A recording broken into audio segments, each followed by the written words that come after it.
Richard Rijdel, le vainqueur du jour, qui a remporté sa première victoire de la saison et qui s'est imposé grâce à ce départ, hein. Et puis on revoit aussi avec cette caméra embarquée à l'intérieur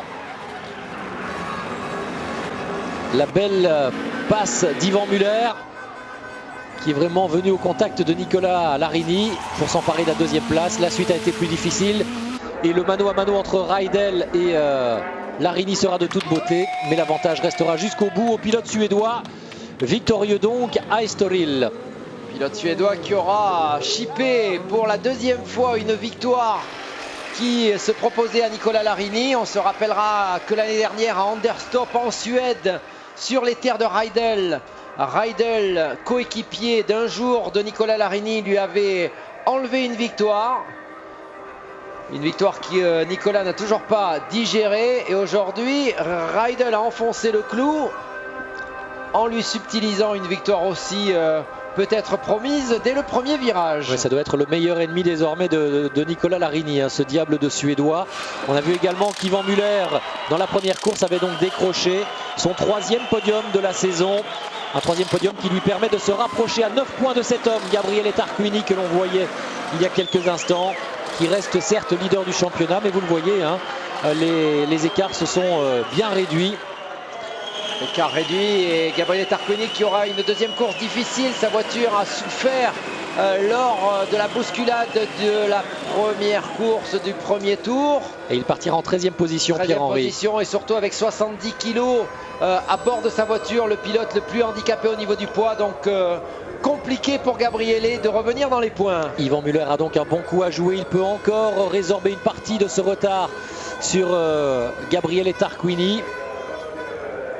La suite du classement avec la 3e place pour Richard Rijdel, la 4e pour Andy Priaulx, mais qui est à 21 longueurs de Tarquini. On retrouve ensuite Jordi Genet, Robuff et Augusto Farfus. On marque une très courte pause et on revient bien sûr en direct à Estoril.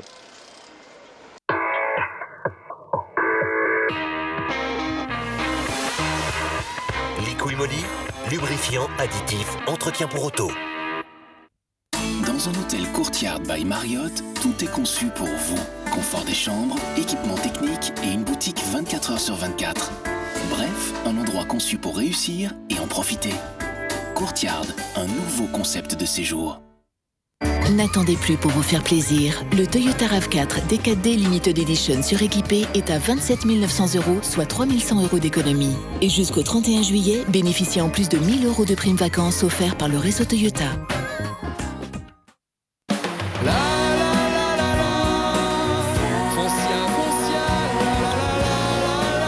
Foncia, l'immobilier clair, net et précis.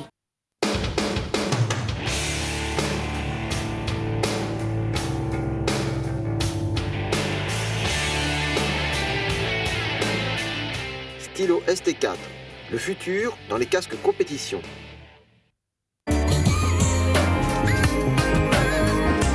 Vous pensiez ne jamais pouvoir vous l'offrir ?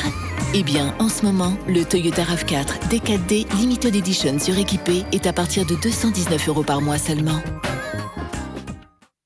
Liqui Moly, lubrifiant, additif, entretien pour auto.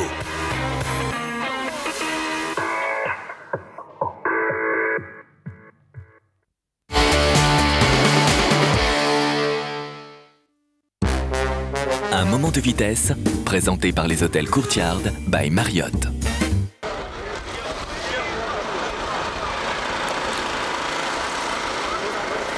Retour en direct à Estoril, toujours avec beaucoup de vent et du soleil. On va vivre une deuxième course fabuleuse. Ce sera exactement la mi-championnat Pierre-Henri, la 12e des 24 courses de la saison.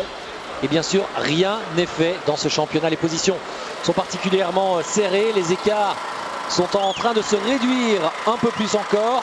Et au niveau du championnat constructeur, on rappellera simplement que Seat a repris un petit peu de son avantage. Il fait le guignol aujourd'hui et pourtant sa première course, je parle de celle de Jörg Müller que l'on voit ici à l'image, n'a pas été excellente. Alors, elle n'a pas été excellente, il est remonté légèrement, malheureusement aucun point pour Jörg Müller. La seule satisfaction intérieur de Jorg pourrait être le fait que son coéquipier Augusto Farfus a fait encore moins bien que lui, puisqu'il n'a pas terminé la première course. En 8e position sur cette grille de départ, on retrouvera donc l'homme qui s'est imposé en début d'après-midi, c'est-à-dire Rickard Reidel, le Suédois. Premier succès cette année dans le championnat du monde des voitures de tourisme. Et à ses côtés, eh bien, vous allez le voir dans un instant, il y aura une Chevrolet qui avait réussi la pole position, celle de Nicola Larini. D'où le nœud papillon porté par l'équipe et par Eric Neve. C'est la tradition dans le team Remalok. Dès qu'il y a une pole position, eh bien on arbore le jour de la course le célèbre nœud papillon désormais. Tout le monde s'est plié de bonne grâce à cette tradition. Nicola Larini qui doit être un peu déçu, hein. Il l'espérait tellement, cette première victoire dans ce championnat du monde. Ouais, il n'exulte pas de joie. Malgré tout, avec un très bon résultat, hein. Deuxième, ça reste excellent, mais lui, ce qu'il veut désormais, c'est la victoire et rien d'autre. Nicola Larini qui s'est replacé au championnat désormais avec 27 points. Il est remonté au 7e rang à égalité avec Augusto Farfus. Yvan Muller qui aurait signé, à mon avis, des deux mains pour un podium lors de la première course.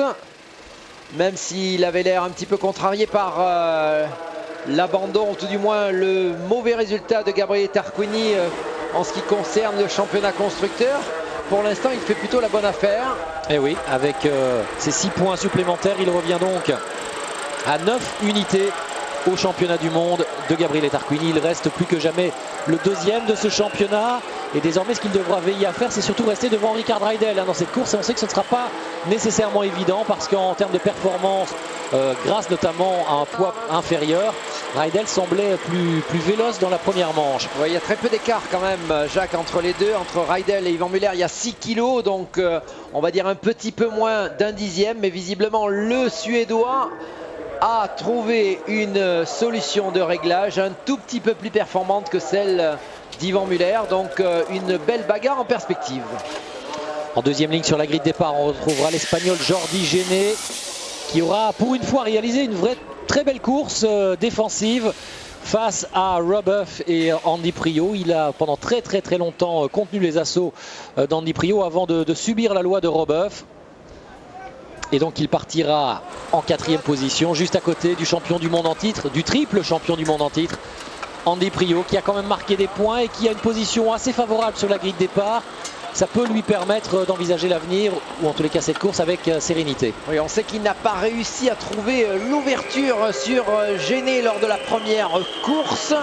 Il va sûrement essayer de se concentrer sur cette procédure de départ. On sait effectivement que sa BMW est plus agile, plus efficace dans cet exercice, même si, comme vous le rappeliez, les rapports utilisés par BMW sont des rapports de vitesse longs. Donc une BMW qui ne va pas s'extraire aussi facilement de la grille de départ qu'elle n'a l'habitude de le faire. Néanmoins, elle devrait pouvoir prendre le dessus sur la Seat. Dans la première manche, il y avait un homme qui rêvait d'un premier succès, c'était Nicola Larini. Dans cette deuxième manche, je peux vous dire qu'il y en a un autre qui rêve d'une victoire devant ses supporters les plus fidèles. C'est évidemment Thiago Monteiro, extrêmement concentré, le Portugais, et qui aimerait tellement s'imposer ici à Estoril, alors que l'an dernier, dans son circuit, sur son circuit, à Porto, il avait été contraint rapidement à l'abandon. Il n'avait pas pu marquer les esprits. Félix. Effectivement, à domicile, il aimerait bien ajouter une première victoire dans ce championnat du monde des voitures de tourisme. Il en a la voiture, une bonne position sur la grille, mais il faudra se défaire de cet homme, l'Espagnol Félix Portero. Et Portero qui a bien envie lui aussi de s'imposer pour la première fois cette saison, après sa deuxième place de Brno et sa troisième de Curitiba. Seul résultat qui lui manque, c'est la victoire à Portero, qui ne peut pas envisager pour le moment de se bagarrer pour le championnat. Allez, regardez, le public est venu nombreux à Estoril. On va vivre une très belle course. Ce sera juste après ceci.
Mercedes, libère ton instinct.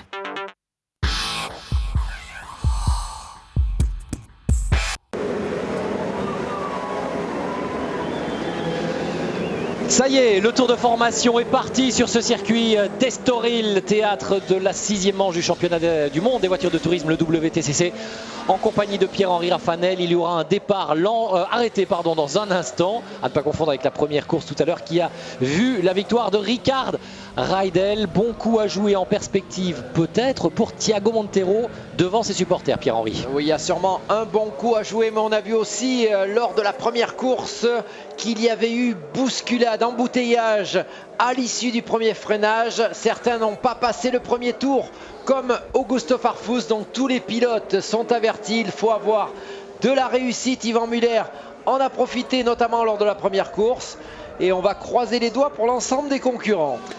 Et pour Yvan Muller en particulier, il partira depuis la 6e position, le Français. Il peut marquer des points importants dans la perspective du titre pilote, bien sûr. Même si on sait que la priorité à l'heure actuelle pour Seat, ça reste le classement constructeur. C'est l'objectif numéro 1, affirmé par Jaime Puig, le team manager de Seat Sport. Pour l'instant, dans ce championnat constructeur, on pourra dire qu'à l'issue de 11 épreuves, Seat s'est imposé à 6 reprises. BMW à 3 reprises, 2 reprises, et Chevrolet à 3 reprises. Donc pour l'instant, ça vous paraît pas clair, Jacques? Si, tout à fait. 6 pour Seat, 6 victoires. Faites-nous une petite reprise. Allez, je fais une petite reprise. 6 victoires pour Seat. Et en même temps, je vérifie mon tableau.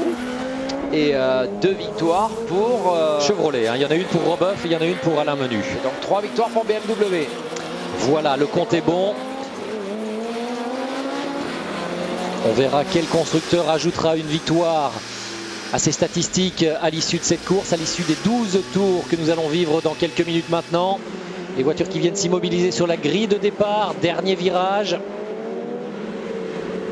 On n'est pas dans un avion, hein. Et regardez, du côté de chez BMW Italie-Espagne, il y a un petit peu de tension évidemment puisque l'Espagnol Portero sera en pôle dans un instant. À ses côtés, Thiago Montero qui va être poussé par tous les supporters portugais. Et en deuxième ligne, le champion du monde en titre Andy Priaulx. En troisième, Yvan Muller, le Français.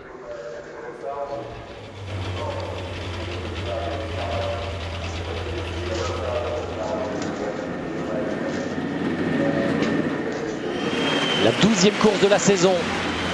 Quelques minutes encore, quelques secondes plus précisément avant le départ. Caméra embarquée avec Yvan Muller qui a déjà pris sa place sur la ligne la plus sale.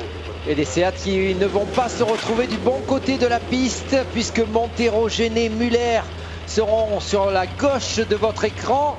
Une trajectoire pas utilisée pendant la course, donc un niveau d'adhérence plus faible. Et ça ne va pas faciliter leur envol. Il va falloir essayer de se décaler immédiatement sur la gauche de la piste, sur la droite de votre image. Attention, les voitures sont toutes aux ordres du directeur de course désormais. Les moteurs commencent à vrombir.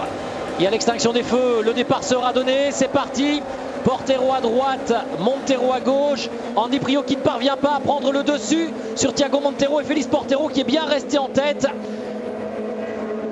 Juste derrière, Jordi Genet qui reste en 4e position. À l'intérieur, ça passe bien, moins de soucis que lors de la première course. On est passé sans encombre pour les 25 voitures. Passé sans encombre à l'issue des 2 premiers virages. Thiago Montero qui va essayer de récupérer une première place sur Félix Portero. Essayer de profiter de le début à la accélération. C'est peut-être passé pour le franco-portugais. Attention, côte à côte avec Félix Portero, avec Portero, et je dis bien, non, ça ne peut pas passer à cet endroit-là. Il a été obligé de se remettre derrière, légèrement bousculé également par Andy Priaulx, le portugais. Et Thiago Montero qui sait qu'il doit faire le forcing, léger contact sur l'arrière de la voiture de Portero. Allez, il peut peut-être attendre Pierre-Henri le passage à première ligne droite.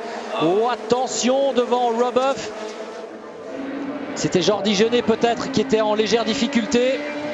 Non, c'était Yvan Muller. Yvan Muller, effectivement, légèrement bousculé par Roboff. Muller qui est 5e devant Roboff justement.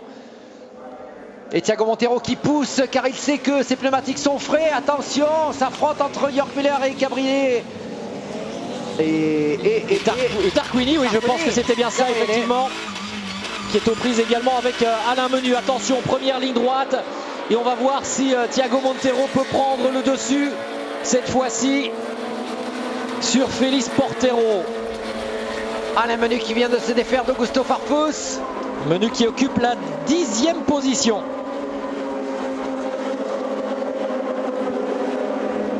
Portero toujours en tête. Juste derrière, Thiago Montero. 3e place pour Priaulx, la 4e pour Jordi Géné. 5e place pour Yvan Muller. 6e Robuff.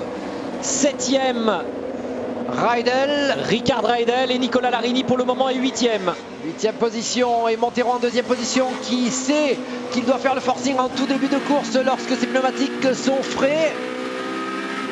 Et Alain Menu a perdu de place. Me semble-t-il qui vient de dépasser Ricard Reidel. C'est fait, ça décroise. Ah, ça décroise. Il va reperdre cette place. Nicolas Larini. Ah, et ça pousse, un petit coup de poussette. Un petit deuxième, voilà.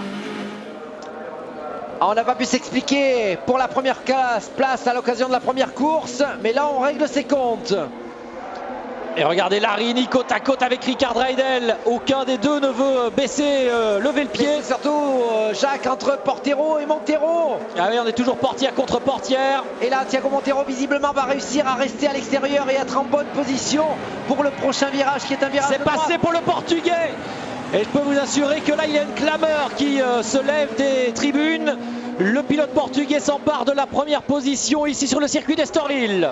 C'est fait, 2 tours de passé pour Thiago Montero. Il nous avait dit toute la difficulté de garder le grip au niveau de ses pneumatiques.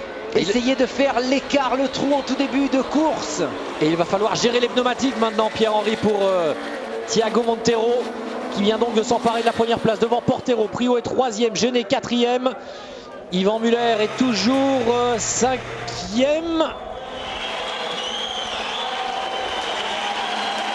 Et juste derrière, il y a Robuff en 6e position. Et regardez les supporters portugais. Ils sont ravis, ils se lèvent tous. Attention Jacques Muller qui attaque Jordi Géné. Et ça passe. Ah, Nicolas Larini ou Robuff qui a essayé d'en profiter aussi. Léger contact sur l'Espagnol, mais qui s'est bien ressaisi, qui a bien refermé la porte. Ce n'était plus une Seat mais une Chevrolet qui voulait le dépasser. Splendide Yvan Muller, il est 4e maintenant, il est en train de faire la très belle opération du week-end également. Et Jordi Géné qui va braquer, et puis au tout dernier moment... Ah oui, il se rend compte quand même que c'est un coéquipier, on ne prend pas de risque entre coéquipiers. Ça peut coûter cher, effectivement. Montero le plus rapide en piste, une 49,833, il est le leader désormais devant Félix Portero. Priaulx est 3e, Yvan Muller en 4e position, Jordi Géné 5, Off 6, avec... roue bloquée pour Jordi Géné. Et derrière la Chevrolet de Robuff, il y a l'autre Chevrolet, celle de Nicolas Larini qui a pris l'ascendant sur Reidel. Et Reidel s'est fait passer aussi par York Muller dans l'intervalle. Et Andy Priaulx légèrement à la faute en dérive. Il attaque le pilote anglais car il sait que s'il veut éventuellement s'imposer, il faut non seulement faire sauter... Portero. Et bénéfice peut-être pour Yvan Muller qui arrive plus rapide que Andy Priaulx à cet endroit-là. Regardez, ils sont collés l'un à l'autre ou presque. Collés l'un à l'autre, il y a la longue parabolique. Si Yvan Muller arrive à rester collé au basque de la BMW, peut-être s'accrocher et dans la ligne droite faire parler les chevaux de sa Seat Diesel. Montero juste derrière Félix Portero et puis Andy Priaulx obligé d'aller à l'intérieur, à l'aspiration. Regardez, il y a le français Yvan Muller mais qui ne peut pas profiter ici d'une vitesse plus rapide. Un petit coup sur la voiture d'Andy Priaulx. Pour lui dire je suis là, je suis plus rapide que toi, j'essaye à droite à gauche. C'est passé pour le français Yvan Muller. Et il est passé à l'intérieur et peut-être que Jordi Géné tente la même action. Et Jordi Géné qui emmène Andy Priaulx. Ah, il a décidé de ne pas renoncer, le pilote anglais. Splendide, et c'est finalement Jordi Géné qui va perdre 2 places. passé par Jordi Genet et passé également par Roboff.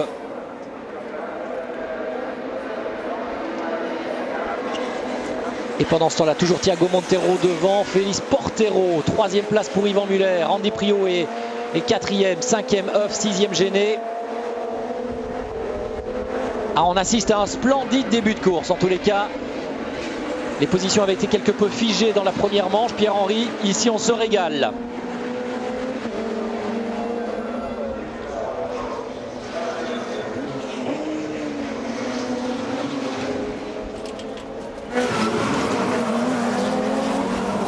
Un peu plus de 4 tours sur ce circuit d'Estoril.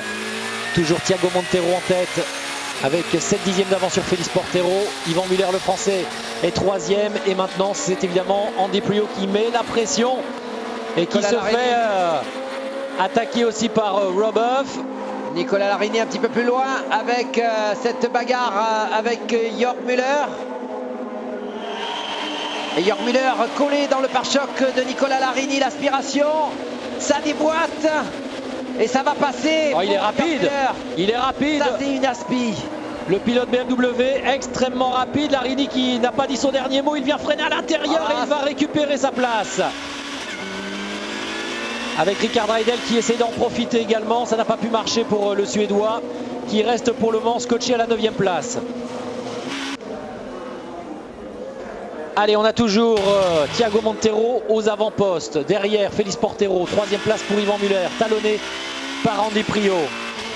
Jacques, ça va être une course difficile pour les tractions que sont les Seat de Montero, de Yvan Muller, qui sont suivis comme leur ombre par des BMW qui vont augmenter leur rythme de performance pour les 7 tours qu'il reste à couvrir.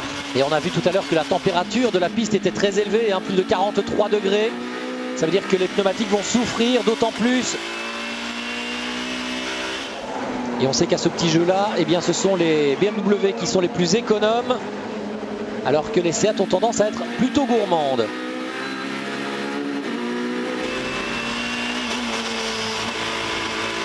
Et regardez, depuis l'intérieur, on vous fait vivre ce duel entre Nicolas Larini et Jörg Müller. Larini qui a récupéré la 7e place. Et qui va être encore sous la menace de Jörg Müller, car on est dans les 2 derniers virages avant la parabolique. Jörg Müller dans cette longue parabolique droite qui va sortir dans le pare-choc de Nicolas Larini. On peut vous dire que Nicolas Larini ne va pas pouvoir contenir l'attaque probablement dans la ligne droite. Et l'Allemand qui est déchaîné. Déchaîné qui va essayer de tous côtés. Pendant ce temps, Montero boucle le 6e tour. Boucle le 5e tour. Toujours devant. Jörg Müller, cette fois-ci, est resté sagement derrière Nicolas Larini. Il peut l'avoir à l'usure également, l'Allemand.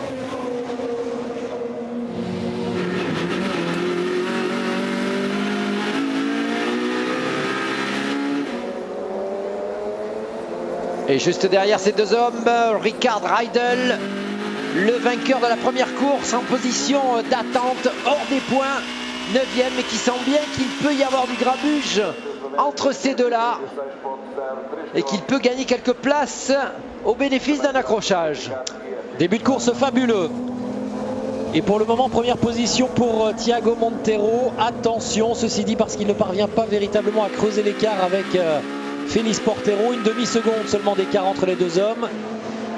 Et certainement une course qui s'annonce plus difficile, une deuxième partie de course qui s'annonce plus difficile pour le Portugais, parce qu'il faudra rester sur la trajectoire idéale avec des pneumatiques qui vont s'abîmer quelque peu.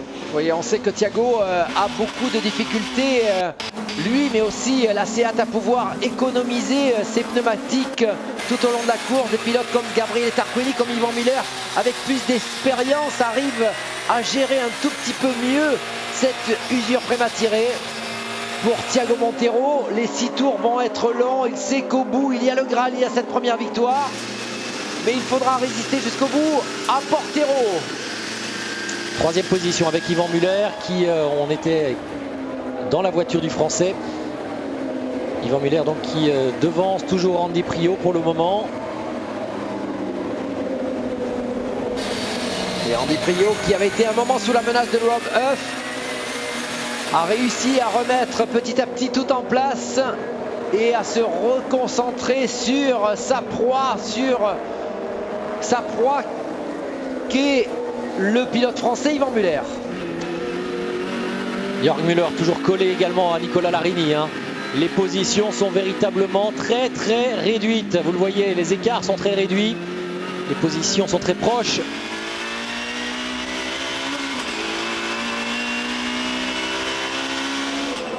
Et toujours dans l'ordre, Montero, Portero, Yvan Muller 3e, juste devant Andy Priaulx que l'on voit ici.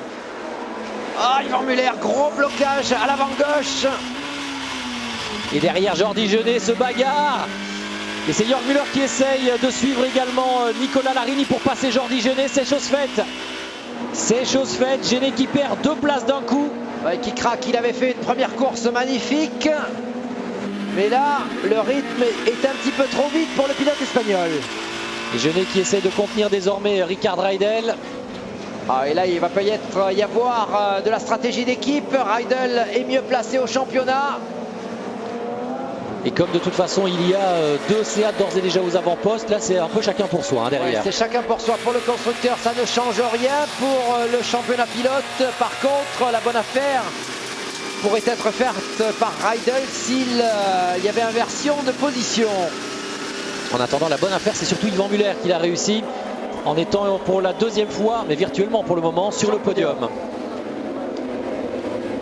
Mais il est vraiment talonné. Regardez Andy Priaulx qui commence à déboîter dans les rétroviseurs du Français au bout de cette ligne droite. Ah, tout à fait à l'intérieur. Et Yvan Muller qui est obligé d'aller tendre ses freinages. On a vu sa Seat déstabilisée tout à l'heure avec un blocage de roue. Cette fois-ci avec une voiture extrêmement légère de l'arrière, tant il met de pression sur ses freins. Allez, le Français qui va devoir résister pendant 4 tours encore à Andy Priaulx. Ça va pas être facile. Pas facile non plus pour Thiago Montero face à Félix Portero. Même configuration systématiquement. Une Seat face à une BMW.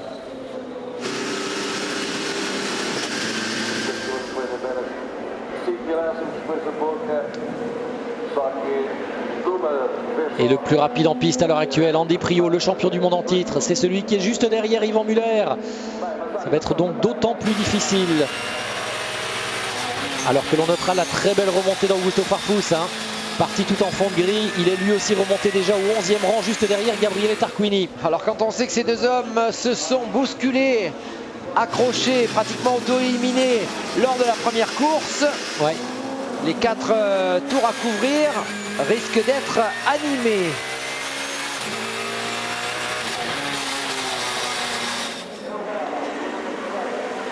Quel beau match, quel beau duel entre 2 des meilleurs pilotes du plateau. Yvan Muller 3e ici au volant de sa Seat jaune, et juste derrière lui le champion du monde, le triple champion du monde en titre, Andy Priaulx. Ces 2 hommes en ont décousu la saison dernière lors de l'ultime épreuve de Macao. Madame Priaulx est tendue. Son mari de Guernesey est pour le moment dominé, mais ça peut changer, ça peut changer. Dans le trophée des indépendants, Hernandez a pris un départ fulgurant. C'est lui le leader devant son coéquipier Stefano D'Aste. Bortmann est 3e, Engstler 4e, Cortals n'est que 5e dans cette 2e manche. Reidel s'est défait de Genet. Et Reidel qui récupérera un tout petit point. L'homme qui est en train de faire la bonne opération, c'est pour l'instant le Français Yvan Muller en 3e position. S'il arrivait à conserver ce bien-là jusqu'à l'arrivée, il récupérerait 6 points. Et il ne serait plus qu'à 3 points de Gabriele Tarquini, le leader. Ah ouais, tout serait véritablement à refaire alors que l'on n'en serait qu'à mi-championnat. Thiago Montero qui conserve un peu plus d'1 seconde d'avance sur Portero. Il n'y a pas cet écart-là en revanche entre Yvan Muller et Andy Priaulx. 5e place pour Huff, 6e place pour Larini. Jörg Müller qui talonne toujours le pilote italien au 7e rang. Rickard Reidel qui est rentré dans les points, vous l'avez dit. Et pour la 10e place, belle bagarre entre Gabriele Tarquini, Augusto Farfus et juste derrière Alessandro Zanardi. Et Gabriele Tarquini qui réalise quand même une très belle course. On vous rappellera que c'est le pilote le plus handicapé au niveau du poids, 70 kg. Et malgré cela, il arrive à contenir Farfus et à suivre Jordi Genet. On revient sur Yvan Muller aux prises avec Andy Priaulx. Encore 3 tours à tenir, Yvan. Allez, il faut y aller. Ce sont des points précieux, vous le savez, ce championnat, il peut se jouer lors de la dernière manche à 1 point près. Un petit tampon de la part de Farfus sur Tarquini. Dire que ces deux hommes-là étaient coéquipiers chez Alfa Romeo il y a de cela 2 saisons. Ouais, on aurait du mal à les remettre ensemble. Ah oui, je crois là. Là, il y a un contentieux, c'est clair. Et ils ne partiront pas en vacances ensemble sur les plages d'Estoril. Ah, ça revient fort pour Andy Priaulx, toute roue bloquée sur l'avant. Mais qui a réussi à éviter le pare-choc d'Yvan Muller.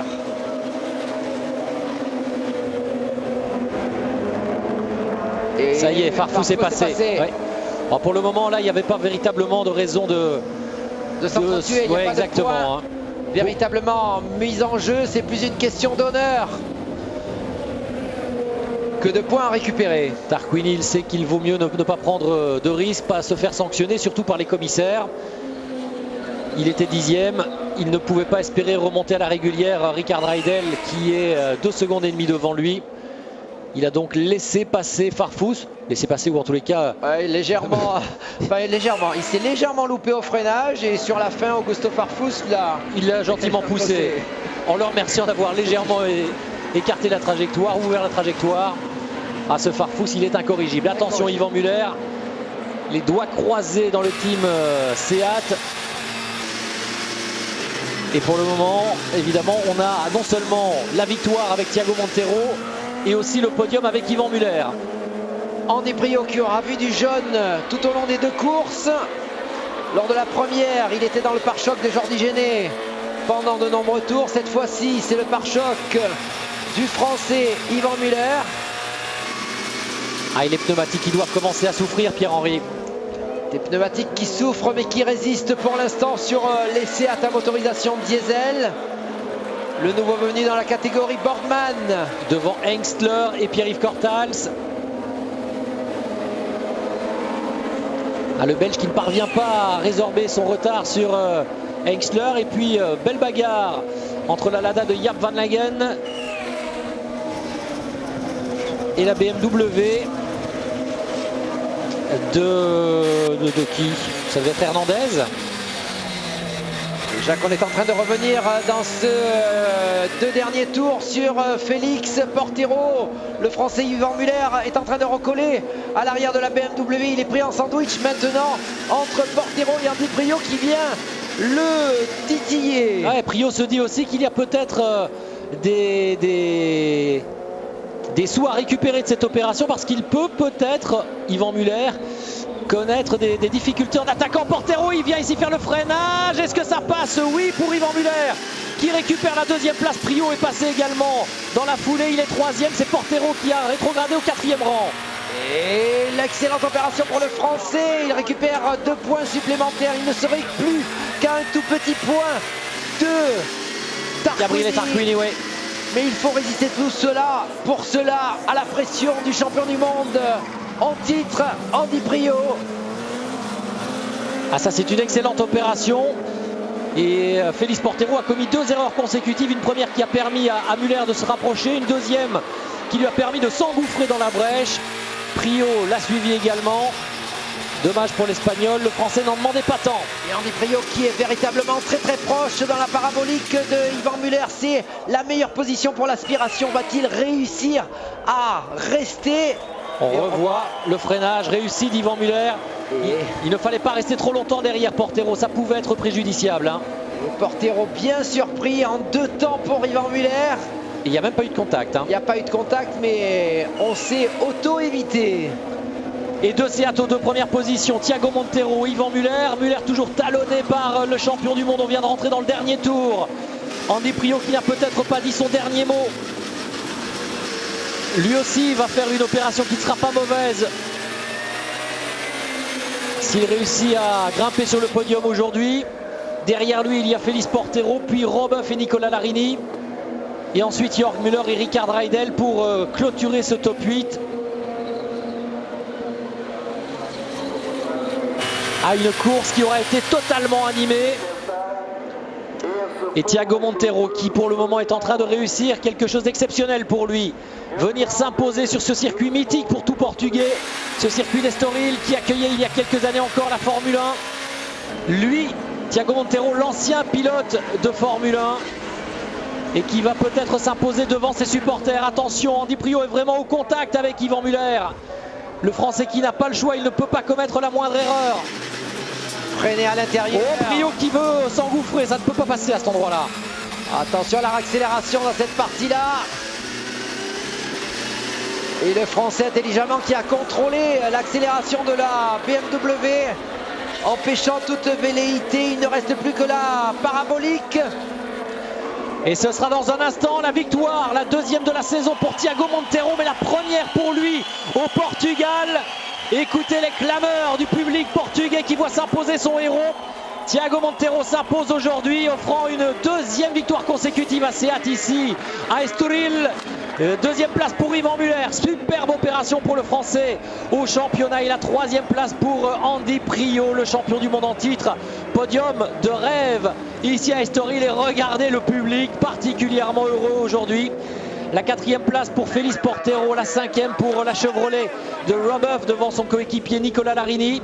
Septième place pour Jorge Müller et la huitième pour Ricard Raidel. C'est Sergio Hernandez qui a remporté la victoire dans le trophée des indépendants devant Stefano D'Aste, son coéquipier. Quel week-end de rêve pour Yvan Muller, Yvan le Grand qui a réalisé un podium, une troisième place à l'issue de la première course, une deuxième place et qui en arrivant sur ces terres d'Estoril était à 15 points du leader Gabriele Tarquini. Il en repartira avec un seul petit point qui séparera désormais ces deux hommes. Seat, un week-end de rêve. Yvan Muller aurait plus que signé pour ces deux performances totalement méritées. Et il se rapproche, vous le disiez, à un seul point désormais de Gabriele Tarquini. Il reprend un petit peu ses aises, il remet un peu d'écart avec Ricard Raidel qui ne marque qu'un seul point dans cette deuxième course en prenant la huitième place. Mais quelle belle prestation des pilotes de chez Seat avec la victoire de Montero et la deuxième place d'Yvan Muller devant le champion du monde en titre.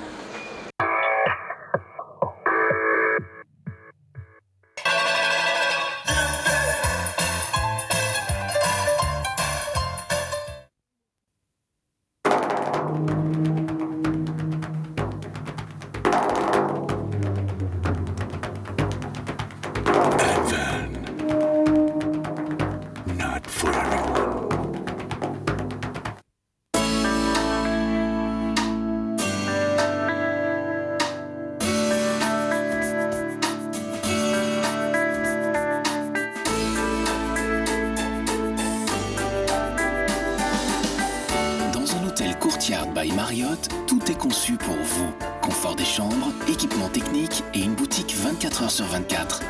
Bref, un endroit conçu pour réussir et en profiter. Courtyard, un nouveau concept de séjour.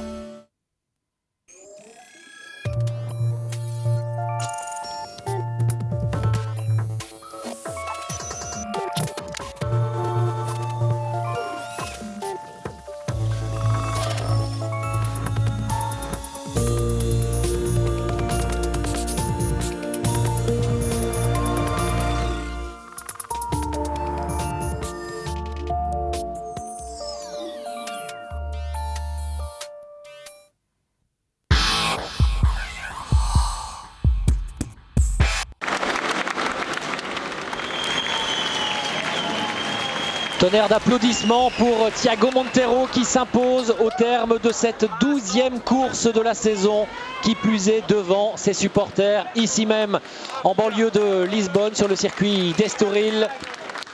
La victoire dont il rêvait la saison dernière, c'était Porto, ça s'était moins bien passé en ville, il avait été victime de malchance. Et bien aujourd'hui il s'impose, il a mis à profit cette belle place sur la grille de départ dans cette deuxième course pour s'imposer, et regardez comme il est content le pilote portugais.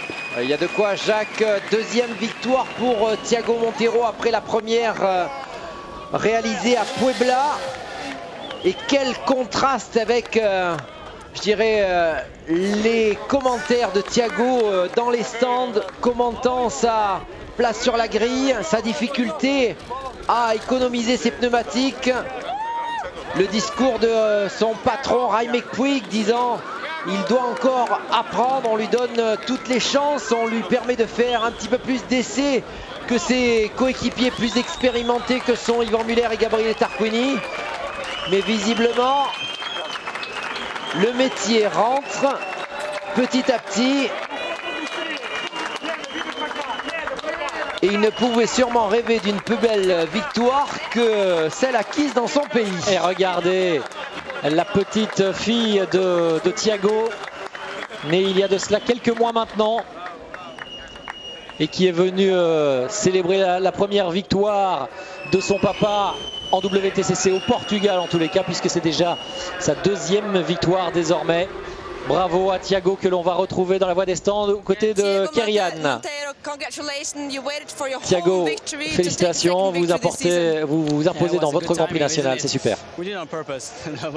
On l'a fait de manière spécifique, on voulait gagner ici. Vous savez, j'ai eu beaucoup d'accidents les 3 dernières courses. Vous savez, j'ai pas fait une très bonne qualif, mais on n'a jamais abandonné, on a toujours poussé, attaqué. Et pour moi, c'est un rêve qui devient réalité devant mon public. Je suis vraiment hyper heureux.